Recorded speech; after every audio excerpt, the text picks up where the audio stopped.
Hello, ladies and gentlemen, and welcome back to the Ultimate Doctor Who Marathon. This is a show where we take a look at every classic Doctor Who story plus a bunch of big Finish audio dramas, one episode today, 7 days a week. And today, on the 3rd of May, 2019, we are starting to look at the third story in the 7th season of the 4th Doctor Adventures, The Mind Runners, and this is the first story of the season written by John Dorney, who is a bit of a favorite author of mine overall, because there's something about Dorney's writing that almost just always makes you feel good inside. And today, he's taking on he is essentially taking on a another dystopia story type thing. The Mind Runner, we part one opens with this idea, like the big idea is that you have people who can sort of move their consciousness into other people for a time and take them all. So this is something that, oddly enough, the Doctor Who novel Transit kind of touched on. It's not a new idea when it comes to Doctor Who. You know, uh, you know, it's a it's very much you know it's one of those stories. It's a good idea, and a lot of the idea that it comes from is basically the idea that the characters involved in the story, basically they're under this, of course, horrendous regime. You have something dark going on here, mainly because you basically just have the story built up around basically a regime that's slowly been killing people because of the Mind Runners. Now, this is a story, like, there's this idea that there's this, like, demon,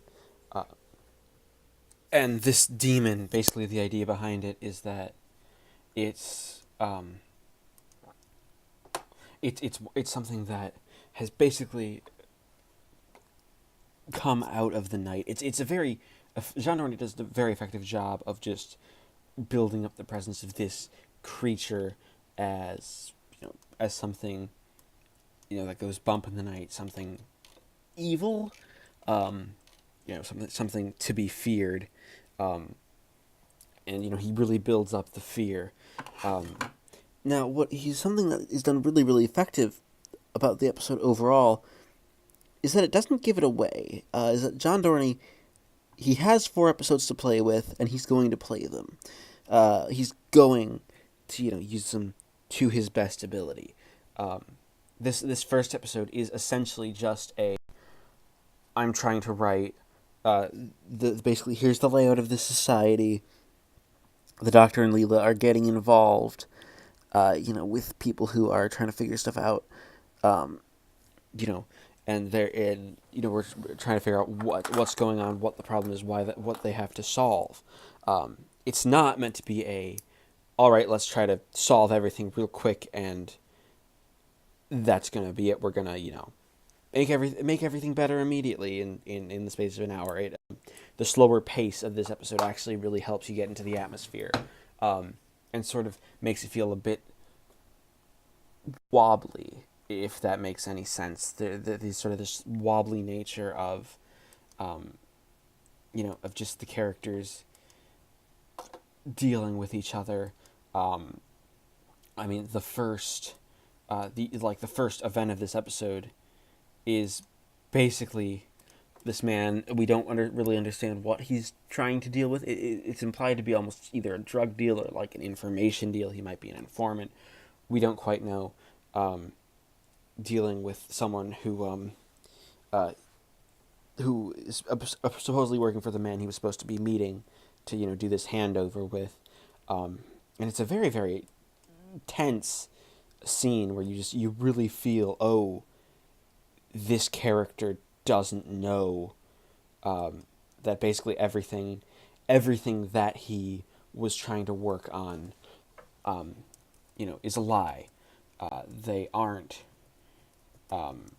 he's basically working with people who lied to him. He's not really being the one in charge, um,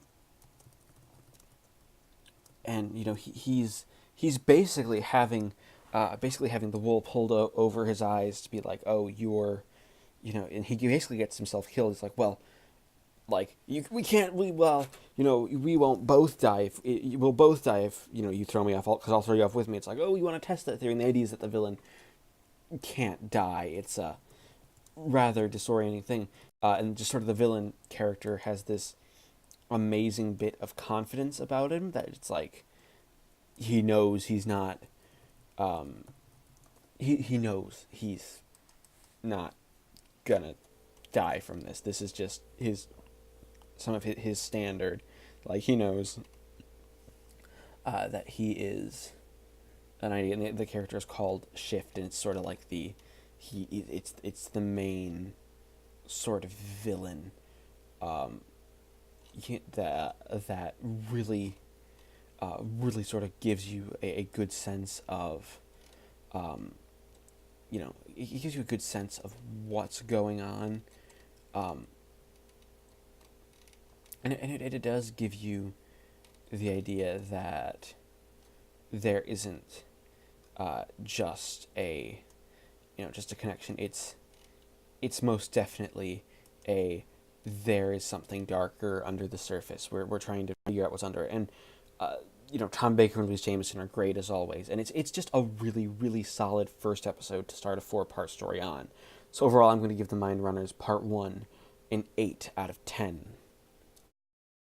It is the 6th of May, 2019, and I just finished listening to Part 2 of The Mind Runners.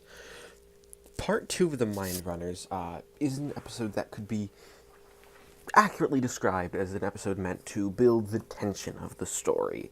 We aren't getting a conclusion because there's still a whole other release to go, but we are getting information on the world and the factions, and that there is sort of one singular villain, this Mr. Shift, a person who has been digitized into, completely digitized into, I guess, sort of the using like the Mind Runner equipment. And what's interesting is that you have these two factions. You have this faction of people who have uploaded their minds to a computer, as it gives a quote-unquote sense of immortality. Again, it's not real immortality. It's essentially, the old-fashioned. It plays. John Dorney is playing with the argument of, is a copy of someone actually someone? Like, can a copy of someone be a decent replacement for the real thing? But what's interesting is that the actual, the group of people who have, had themselves digitized, they aren't actively trying to kill people.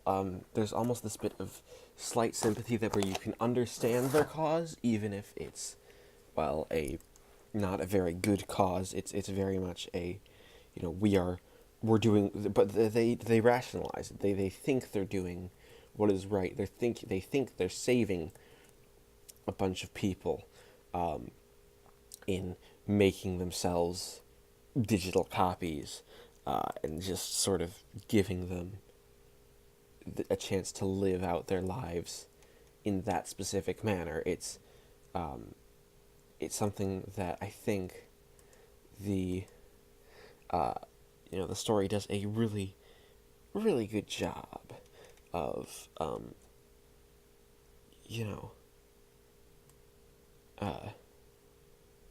it does a really, really good job of building things up, and building us to a big halfway cliffhanger, because obviously this moves into a second story where you need to have that other cliffhanger. You need to be able to give something for the story to really pack a punch, and in packing a punch, it's it's one of those things where where the story really does try to build stuff. You have a lot of stuff with K9.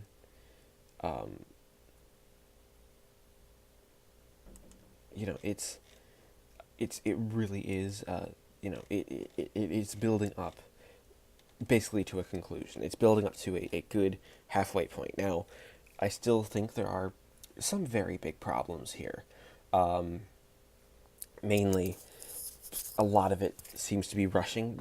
There seems to be a bit of just this rush to be we're trying to do a complete story. We're trying to get things going really quickly.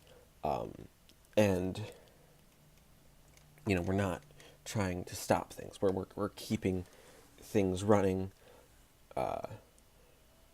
when, honestly, a lot of the story, probably could have taken its time. You didn't really need to rush to to a conclusion of the first part, because you still got 2 episodes left. You still have, there's still the time need that you can use. It's still you still have plenty of time to write,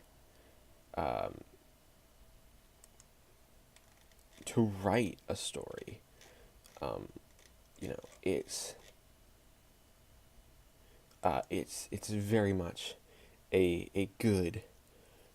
It's a good episode. It knows where it's going, and it knows what it wants to be. So overall, I'm going to give the Mind Runners Part 2 an 8 out of 10. That being said, we averaged the scores to give the Mind Runners a final score of 8 out of 10. Thank everybody for watching this installment of the Ultimate Doctor Who Marathon. As always, please leave a like, comment, and subscribe if you haven't already, and join me next time when we take a look at the conclusion to this story and the 4th story in the 7th series of 4th Doctor Adventures, The Demon Rises.